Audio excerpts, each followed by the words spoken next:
एक तरफ यदि आरक्षण होगा, दूसरे तरफ जाति जनगणना, तो तीसरी तरफ वक्त भी होगा।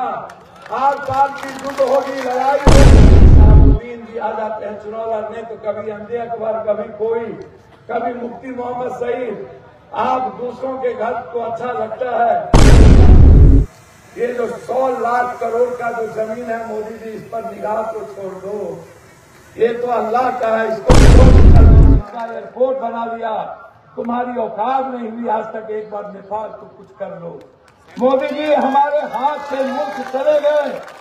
श्रीलंका का रास्ता बंद हो गया, बांग्लादेश का रास्ता बंद हो गया, ताइवान और वियतनाम चीन ने अपने मुट्ठी में ले लिया। भूटान का मंत्री चीन में जाके बैठता है और दुनिया के इतिहास में पहली बार, जब कभी इंदिरा गांधी थी, नेहरू थे, सरदार पटेल थे, लाल बहादुर शास्त्री थे, जिसने कहा था जय जवान जय किसान, किसी ने इस मुल्क की ताकत के तरफ देखने की हिम्मत की तो इंदिरा गांधी ने कड़ा जवाब दिया करता था, आप दुनिया के उतने कमजोर प्राइम मिनिस्टर निकले कि आप जाकर के डर से सरेंडर करते हो ट्रंप के पास और मेरी बेटी के कमर में रस्सा लगा के हमारे मुल्क में ले आता है। हमारी औकात नहीं होती है इस मुल्क में कुछ बोलने की। हम कैसे देश के लोग थे, हमारे देश के सामने ये हैसियत नहीं थी। लेकिन आज ना तो हम किसानों के लिए लड़ पाते हैं, ना तो हम नौकरी की बात कर पाते हैं। 2 करोड़ नौकरी ही खत्म हो गई, लगभग 33 करोड़ बेरोजगार हो गए लोग। उसमें मोदी जी मुसलमानों की संख्या कम थी।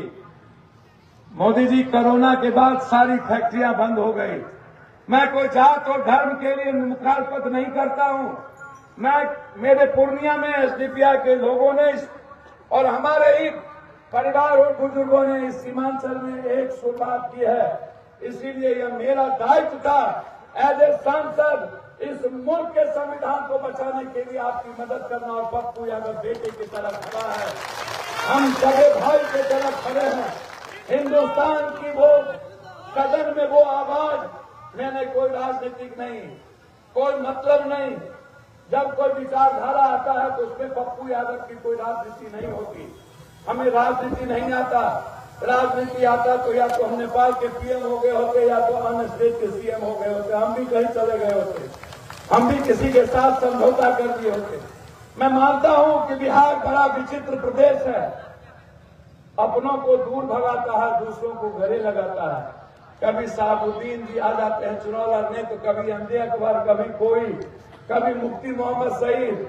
आप दूसरों के घर को अच्छा लगता है, जिया माए मरा मौसी, आपको सौतेला तो अच्छा लगता है, लेकिन अपना बेटा जो दुनिया में सबसे ज्यादा आपकी वकालत करता है, यदि दुनिया में ये औकात किसी के पास है नंगे तार को छूने की, वो अकेला पप्पू यादव को है या तो प्रियंका गांधी को है जो खुल के बोलता है।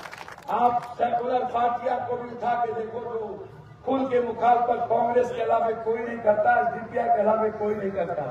आप खुल के उठा के देखो, एक भी सेकुलर पार्टियां कोई नहीं करती है मुखालफत। इसीलिए आज पप्पू यादव चाहे आरक्षण का सवाल हो, जाति जनगणना, चाहे वक्त का, चाहे किसी भी चीजों का, ये वक्त, ये जो 100 लाख करोड़ का जो जमीन है मोदी जी, इस पर निगाह को छोड़ दो।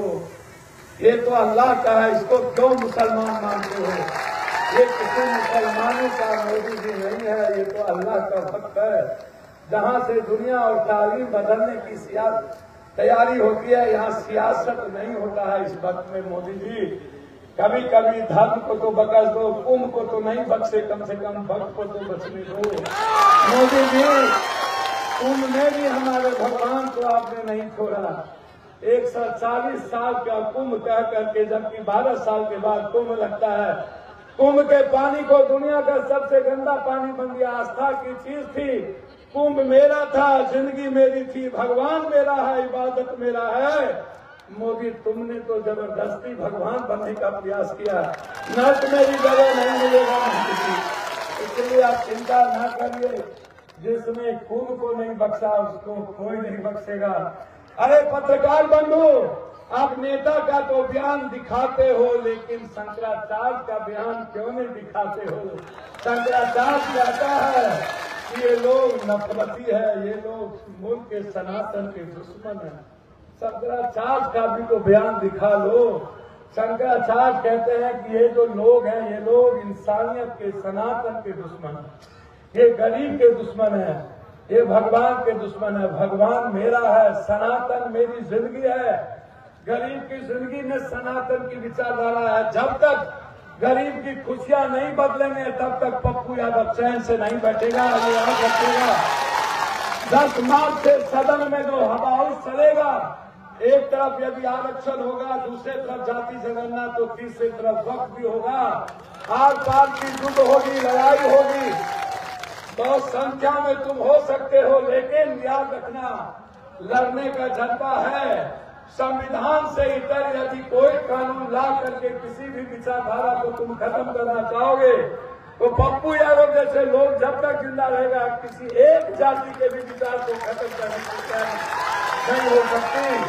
संविधान को खत्म करने की तैयारी नहीं होगा। इन्हीं शब्दों के साथ मुझे लेट हुई, बासी चले गए, डगरवार कई घटना थी।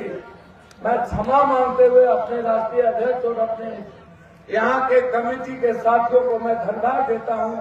पूर्णिया के साथियों को धन्यवाद देता हूँ कि दूर आए, दुरुस्त आए।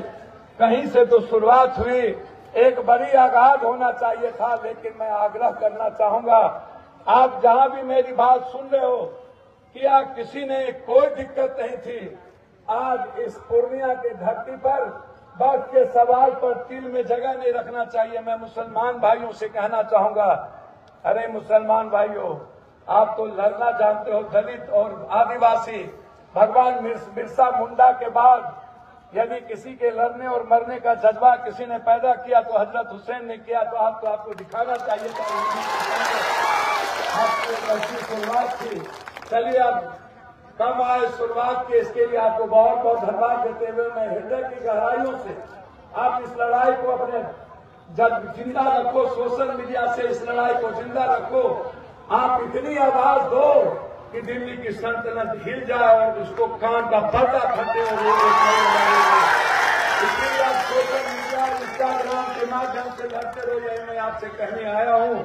और जाइए आप अपने घर में जाके अपने बहनों से कहिए निकलना चाहिए था, अपने बुजुर्गों से कहिए निकलना चाहिए था। आगे जब रैली हो, बड़ी हो, तो आप अपने कामों को रोक देना और अपने जिंदगी के लिए याद रखना, यदि ये वक्त की ये जमीन इन लोगों ने यदि अदानी को दे दिया तो कल मस्जिद और मदरसा की जमीन भी अदानी को दे देगा। याद रखना, आपकी सब कुछ बिक जाएगी। आप आज बचपना मत करना, आप में बचपना है, ये मैं आपको कह रहा हूँ। ये किसी पार्टी की नहीं है। जो विचारधारा को मानने वाले लोग हैं, इसको आज समझ लेना। और ये बात आपको देखने को मिलेगा, यदि हम लोग कमजोर पड़ गए तो आने वाला इतिहास नहीं बचेगा। बहुत बहुत धन्यवाद। अस्सलाम वालेकुम। आप सबको अल्लाह हाफिज। आप हमेशा खुश रहें, आपको ईश्वर अल्लाह हमेशा खुश रखे। आपकी जो ये ताकत है, यहीं से एक चिंगारी उठेगी।